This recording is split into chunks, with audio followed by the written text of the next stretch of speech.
Hello दोस्तों, welcome to my channel. तो आज हम बात करेंगे न्यू थाई बीएल सीरीज जूमी वॉर के एपिसोड 1 के बारे में। अगर आज के एपिसोड की बात करें तो इस सीरीज में आपको टोटल 7 एपिसोड देखने को मिलेंगे और आपको बहुत सारे बीएल कपल्स भी देखने को मिलेंगे इस सीरीज में, और आपको जुम्बीज भी मिलेंगे। ये कहानी काफ़ी ज़्यादा इंटरेस्टिंग और बहुत ही ज़्यादा डरावनी होने वाली है। तो चलिए एपिसोड 1 की शुरुआत करते हैं। अगर आप मेरे चैनल पर नए हैं तो प्लीज़ सब्सक्राइब ज़रूर कीजिएगा। एपिसोड की शुरुआत में दिखाया जाता है कि ये एक कहानी कॉलेज से शुरू होती है, जहाँ पर सभी बच्चे जुम्बीज से भागते रहते हैं। कुछ बच्चे जुम्बीज बन जाते हैं जो दूसरे बच्चों को काटते रहते हैं। दूसरी तरफ दिखाया जाता है किस तरह हमारे बीएल एक्टर्स की एंट्री होती है, जो कि काफ़ी ज़्यादा रहते हैं और वो जुम्बीज को देखकर डर कर मारे भागते रहते हैं। वो इधर भागते हैं तो कहीं उधर भागते हैं, क्योंकि सभी के पीछे जुम्बीज पड़े रहते हैं। और इनका 2 ग्रुप दिखाया जाता है। एक ग्रुप में हमारे दूसरे हीरो रहते हैं और दूसरी तरफ दूसरे हीरो, और ये लोग बस जुम्बीज से भागते रहते हैं। और हमारा हीरो यानी कि सैन, जो कि एक जुम्बीज को मार भी देता है। ये देखकर नॉन कहता है, ओ बस करो, चलो हम लोग चलते हैं। नहीं, वो जुम्बीज हम लोगों को पीछा करेंगे, पर जुम्बीज को चाहे मारो या कुछ भी करो, पर उनका अंत नहीं हो सकता है।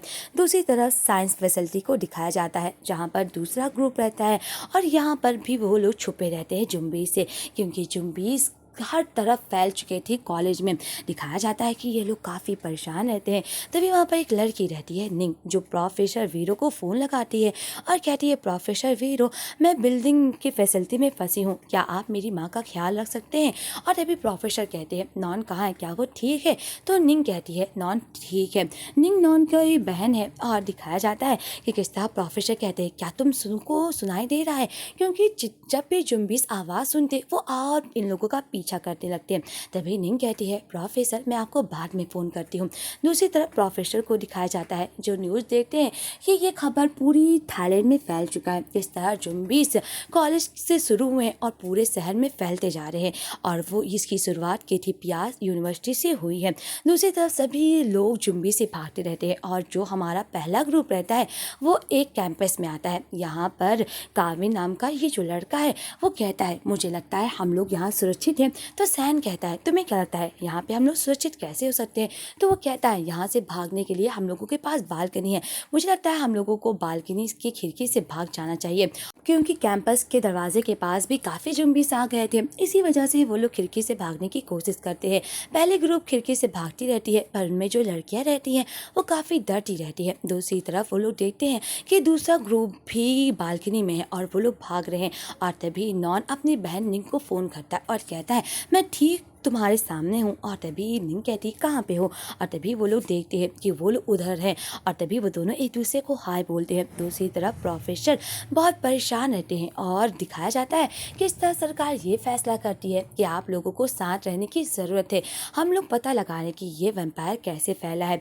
और तभी प्रोफेसर एक बॉक्स से एक एंटीडोज निकालते हैं। वैसे इस एंटीडोज का क्या काम है ये तो आपको आगे के एपिसोड में पता चलेगा।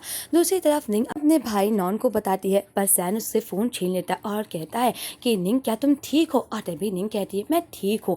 और तभी वहाँ पर काविन रहता है, जो कि कहता है, मुझे तुमसे बात करनी है, मुझे लगता है कि हम सबको लाइब्रेरी में चलना चाहिए। ये देखकर सैन कहता है, हम लोग वहाँ तक कैसे पहुँच सकते हैं? ये तो काफ़ी ज़्यादा मुसीबत का वक्त है, क्योंकि जुम्बीज हर जगह फैले हुए हैं और हम लोग कैसे जाएंगे? तभी काविन कहता है, अगर तुम लोग को मरना नहीं है तो लाइब्रेरी में आओ, वहीं पर हम लोग रह सकते हैं। और दिखाया जाता है कि सभी लोग बहुत डरे रहते हैं, क्योंकि इनके ही 2 जुम्बीज बन चुके हैं और जुम्बीज मर भी नहीं रहते कि अगर आप मार दो तो वो मर जाएं। इसी वजह से वो लोग कोशिश करते हैं भागने के लिए। और दिखाया जाता है कि जुम्बीज कैसे फैला, इसकी शुरुआत 6 महीने पहले से होती है। दिखाया जाता है किस तरह नॉन एक फोटोग्राफर रहता है और वो अपने दोस्तों के साथ एक शॉर्ट डॉक्यूमेंट्री बनाता रहता है, जहाँ पर थॉन रहता है, जो कि अपने दोस्त थी से कहता है कि मुझे लगता है अगर तुम्हें वैम्पायर का रोल करना है तो तुम्हें रोना चाहिए। पर वो लड़की यानी कि ती बोलती है, पर क्या ज़रूरत है रोने का? मुझे नहीं लगता कि वैम्पायर को रोने की ज़रूरत है। सच बताऊँ तो हर डायरेक्टर को ड्रामा चाहिए हर चीज़ में, मतलब जुम्बीज को भी रोने की ज़रूरत है। और वो कहता है कि बात मान लो ना, मुझे लगता है कि हम लोगों को बदलाव की ज़रूरत है, अगर तुम ये करोगी तो हम लोगों की डॉक्यूमेंट्री अच्छी हिट होगी। ये सुनकर नॉन कहता है ये बस एक शॉर्ट डॉक्यूमेंट्री है और ये हमारा बस प्रोजेक्ट है, तुम इतना ज़्यादा इसके लिए सीरियस क्यों हो रहे हो। और तभी दिखाया जाता है टी बात मान जाती है और कहती है चलो मैं रोने की कोशिश करती हूँ। रोने की कोशिश करती है। ये देख कर टॉन कहता ओ सच में बिल्कुल भी बुरा लग रहा है, मुझे लगता है हम लोग को बदल देना चाहिए।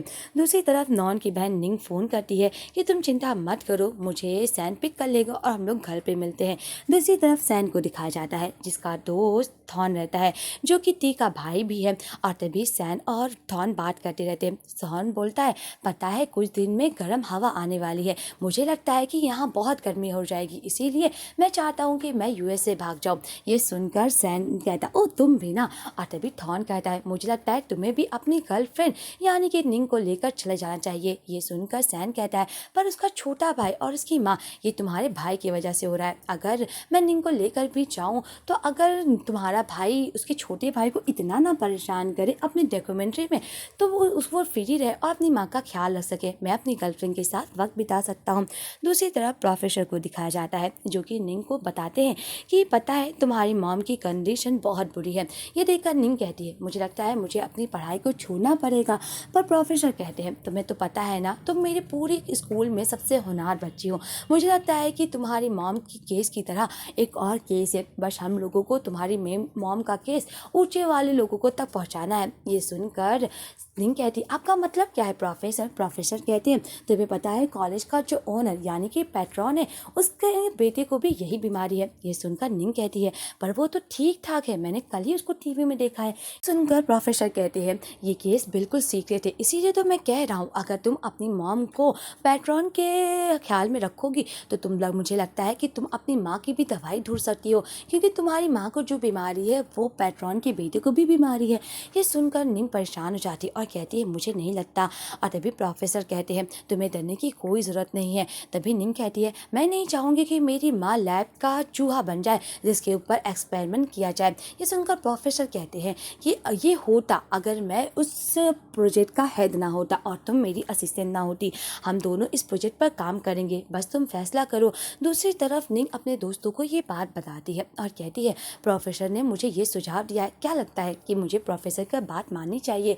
और तभी वहाँ पर एक नया हीरो यानी कि पीच की एंट्री होती है जो कि अब निंग का दोस्त रहता है और वो कहता है मुझे लगता है कि तुम्हें ये बात माननी चाहिए क्योंकि सबसे ज़रूरी बात है तुम्हें अपनी माँ का ख्याल रखना, और अगर तुम्हारी माँ को इतने बड़े लोग ख्याल रखेंगे तो तुम्हारे दिमाग को शांति मिलेगी, और सबसे ज़रूरी बात तुम अपनी माँ के लिए दवाई भी ढूंढ रहोगी। और तभी निंग कहती है तुम दोनों ना होते तो क्या होता, सच में तुम दोनों कितने अच्छे हो। निंग का दिमाग थोड़ा शांत होता है और वो कहती है मैं ये फैसला ज़रूर करूँगी। और निंग अपने दोस्त पीच का हाथ पकड़ लेती है। दूसरी तरफ उसका बॉयफ्रेंड यानी कि सैन उसे पिक करने के लिए आ जाता है और तभी कहता है निंग तुमने उनका हाथ क्यों पकड़ा था, यानी कि पीच का। और तभी निंग कहती है कुछ ऐसी बात नहीं है, बस मैं तो उसका शुक्र अदा कर रही थी, तुम जैसा सोच रहे हो वैसी बात नहीं है। तभी सैन कहता है मुझे ये बात बिल्कुल भी नहीं पसंद है निंग, मैंने कितनी बार बोला है।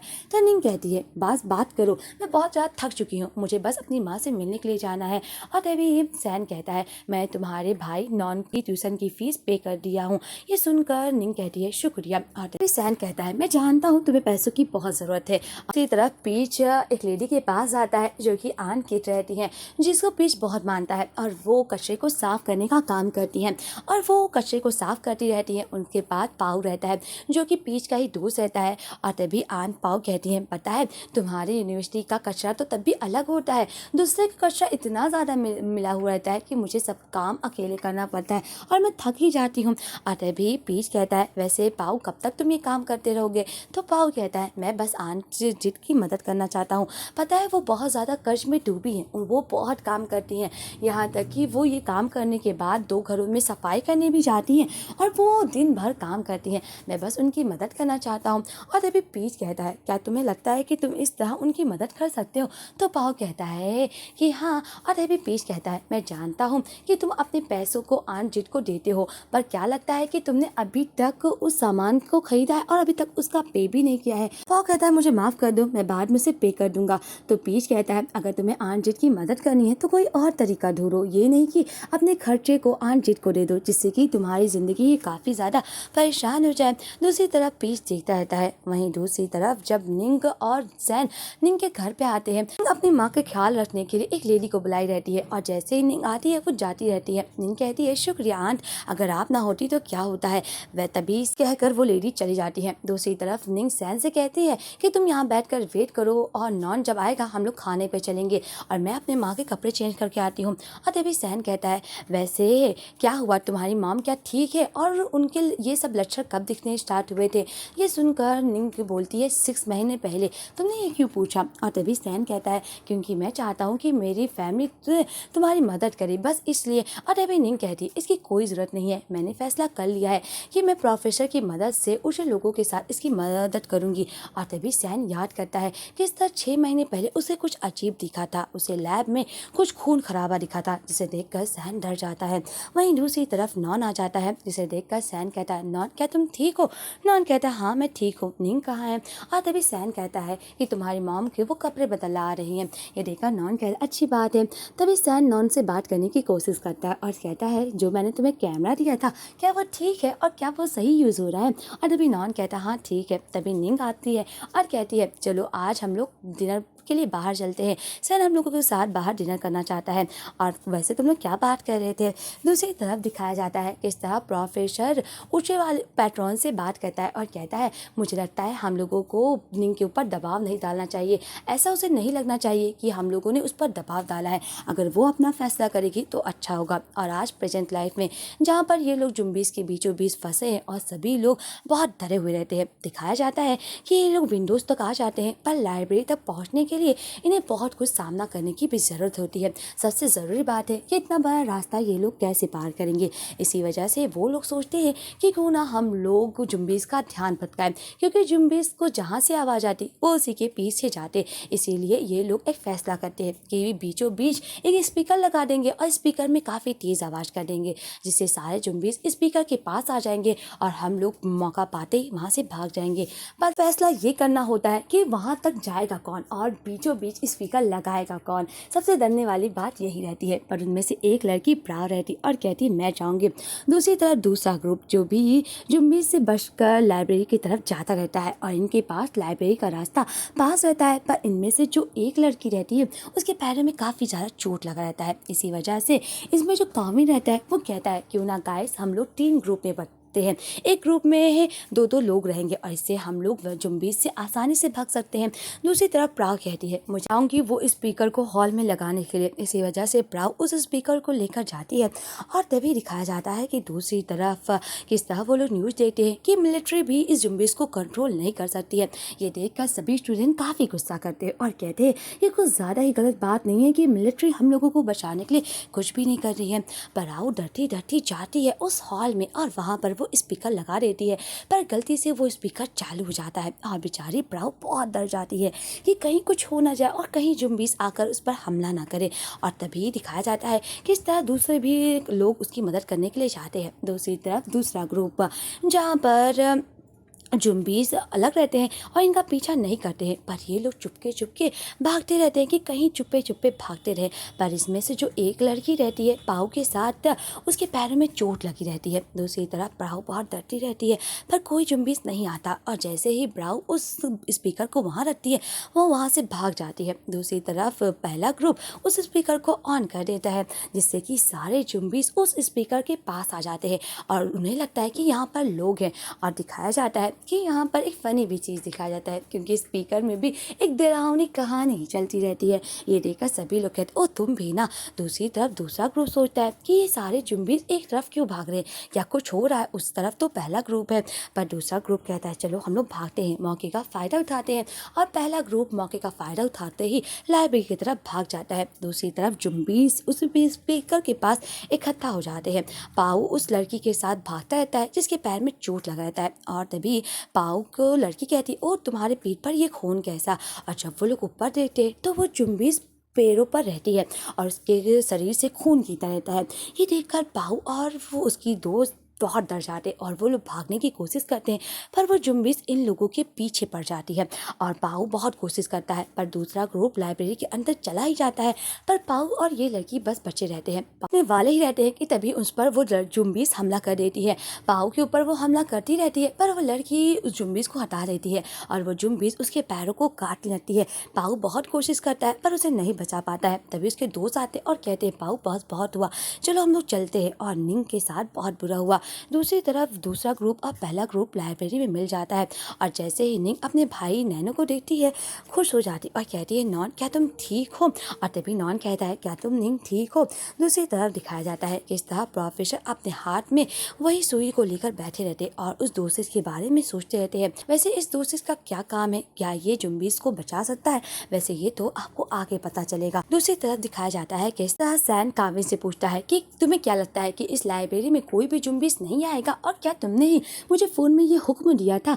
और तभी काविन कहता है, तुम्हें दिख नहीं रहा, इस लाइब्रेरी में सिर्फ जाने का एक ही रास्ता है और अगर हम लोग को भागना होगा तो हम लोग सीढ़ियों से ऊपर छत पे भागेंगे, तो इसीलिए मुझे ये सबसे ज्यादा सेफेस्ट और सुरक्षित जगह लगी। ये सुनकर सैन और उस काविन के ग्रुप से लड़ाई होने लगती है। ये देखकर निंग कहती, ओ बस करो, क्या तुम लोगों ने देखा कि कोई के फोन में सिग्नल्स है या नहीं? और जब सब अपना फोन चेक करते तो कोई के फोन में सिग्नल ही नहीं रहता, क्योंकि गवर्नमेंट इनके फोन के सिग्नल्स बंद कर देती है और यहाँ पर नेटवर्क ही बंद कर देती है। ये देखकर सभी स्टूडेंट को काफी गुस्सा आता है कि अगर गवर्नमेंट जुम्बिश से नहीं लड़ सकती है तो हम लोगों का नेटवर्क क्यों बंद कर रही है? हम लोग मदद कैसे मांगेंगे बाहरी दुनिया से? और तभी वहाँ पर दूसरा लड़का आता है और कहता है, मुझे लगता है कि हम लोगों को रेडियो पर बात सुननी चाहिए। वो लोग रेडियो पर बात सुनने लगते हैं, क्योंकि रेडियो पे ये बार बार साफ साफ बताया जाता है कि जो ये कॉलेज है वो एक ग्राउंड जीरो और यहाँ पर सबसे ज़्यादा जुम्बिश है। इसी वजह से इसे आसपास के इलाकों को रेड जोन कहा गया है और गवर्नमेंट ने इसलिए ये फैसला किया है कि आसपास में भगदड़ न बचे, इसलिए उन्होंने नेटवर्क बंद कर दिया है। और अगर आप उस इलाके में फंसे हैं और अगर आप अभी तक जिंदा हैं तो गवर्नमेंट ने ये फैसला किया है आप सभी छत पर आ जाएं। जब आप छत पर आएंगे तो हमारी तरफ से एक हेलीकॉप्टर आएगा और आपको बचा ले जाएगा, पर आपको सुबह 8 बजे से पहले छत पर आना होगा। ये सुनकर सभी लोगों के दिल में तसल्ली मिलती है। ये लोग कहते हैं कि चलो हम लोग चलते हैं, पर सैन कहता है, मुझे लगता है कि हम लोगों को सबसे बड़ी जगह पे जाना चाहिए जहाँ पर एक हेलीकॉप्टर लैंड हो सके। इसलिए मुझे लगता है कि जो गैरेज का दुकान होगा वहाँ पर काफ़ी ज़्यादा बड़ी ज़मीन है और हम लोगों को वहीं पर चलना चाहिए। पर ये लोग बहसबाजी करने लगते हैं और कहते हैं, तुम्हें क्या लगता है? और तभी सैन कहता है, मुझे लगता है कि जितने लोग हैं उतने लोगों को जाना चाहिए। पर निंग यानी कि दूसरा ग्रुप रहता है, उनकी ये बात नहीं रहती। उनका कहना है कि हम लोगों के साथ जो बच्चे उनको भी ये अनाउंसमेंट पता होना चाहिए, क्योंकि सभी के पास मोबाइल में नेटवर्क नहीं है और वो ये न्यूज़ नहीं जान पाएंगे। और दूसरी तरफ दिखाया जाता है कि निंग कहती है, पर मैं किसी को यहाँ पर मन ही नहीं दे सकती हूँ। इसी वजह तभी वो लोग लाइब्रेरी में जाते हैं जहाँ पर माइक रहता है और ये बात निंग अच्छी तरह से जानती थी कि अगर हम लोग सबको नहीं बताएंगे तो सब लोग यहीं पर मर जाएंगे। इसी वजह से निंग अनाउंसमेंट करती है और कहता निंग है और हम लोग लाइब्रेरी में फंसे हुए रिफ्यूजी हैं। और यही बात प्रोफेसर भी सुनते हैं और दिखाया जाता है कि निंग बोलती है, आपने नोटिस किया होगा कि आपका फ़ोन सिग्नल चला गया है और आपके पानी और खाना भी बंद हो चुका होगा और आप सब अब बस घर में फंसे। एक तरह का कर्फ्यू का माहौल है। अगर आप इस मुसीबत से बचना चाहते हैं तो गवर्नमेंट ने हम लोगों को अनाउंसमेंट किया है कि सुबह 1 बजे से पहले हम लोगों को छत पर आना होगा और यहाँ पर गवर्नमेंट की तरफ से हेलीकॉप्टर आएगी और हम लोग को बचा ले जाएगी। ऐसे ही वो बताने वाली रहती है कि हम लोग यहाँ पर मिलेंगे, अगर आपको आना होगा तो आ जाइएगा। सैन उसको रोक देता है, पर निंग कहती है, मैं यहाँ पे मरने नहीं दे सकती किसी को भी और ये मेरा फैसला है। और तभी निंग सबको बता देती है कि हम लोग गैरेज की छत पर मिलेंगे और सब लोग वहीं पर इकट्ठे हो जाइएगा और अगर आपको आना हो तो लाइब्रेरी में आ जाइए, क्योंकि हम लोग लाइब्रेरी में हैं और ये सबसे जगह सेफेस्ट जगह है। ये सुनकर सैन कहती है, तुम्हें क्या लगता है कि हम अगर वो लोग अपने साथ कोई और जुम्बिश लाएंगे तो हम लोगों का क्या होगा? तो क्या होगा? नॉन कहता है, थोड़ा शांत से बात करो। दूसरी तरफ दूसरे ग्रुप को भी दिखाया जाता है कि जो कॉलेज में फंसे हैं और उन्हें लाइब्रेरी के बारे में पता चल चलता है। वैसे यहाँ पर हम लोगों को खेम की भी एंट्री को देखने को मिलती है और ये लोग कॉलेज में फंसे रहते हैं और यहाँ पर एक फ़नी सीन दिखाया जाता है। इस तरह ये लोग बैग के पीछे पड़े रहते हैं, पर वहाँ पर जुम्बीस आ जाता है और तभी वो लोग कहते हैं, सुन मुझे लगता है हम लोग को छोड़ देना चाहिए, आगे चलना चाहिए। पर जुम्बीस इन लोग पर हमला करने लगता है और दूसरी तरफ दूसरे ग्रुप को भी दिखाया जाता है। वैसे आपको इस सीरीज में काफ़ी BL एक्टर को देखने को मिलेंगे जो कि जुम्बीस से बचने के लिए छुपे रहते हैं, पर जैसे उन्हें निंग के अनाउंसमेंट पता चलता है सभी लोग लाइब्रेरी की तरफ आना शुरू कर देते हैं और तभी इन लोगों का फैसला रहता है कि अब हम लोग को क्या करना होगा। क्या हम लोग गैरेज तक पहुंच पाएंगे या यही जुम्बीस में फंसे रहेंगे, क्योंकि जुम्बीस भी यहीं आ रहे थे। जुम्बीस जिसको भी काटते हैं कुछ देर बाद वो भी जुम्बीस में बदल जाते हैं और बहुत सारे जुम्बीस इन लोगों का पीछा करते रहते हैं क्योंकि खाना अब खत्म हो गया है और यहीं पर इस एपिसोड का एंड होता है। वैसे एपिसोड काफ़ी ज़्यादा सस्पेंस और बहुत बहुत ज़्यादा डरावना है। तो मिलते हैं नेक्स्ट एपिसोड के एक्सप्लेनेशन के साथ। आज के लिए बस इतना ही। इस वीडियो में जो भी दिखाया गया है वो सिर्फ मनोरंजन के लिए दिखाया गया है, दर्शकों को किसी भी चीज़ के लिए प्रेरित नहीं किया जा रहा है।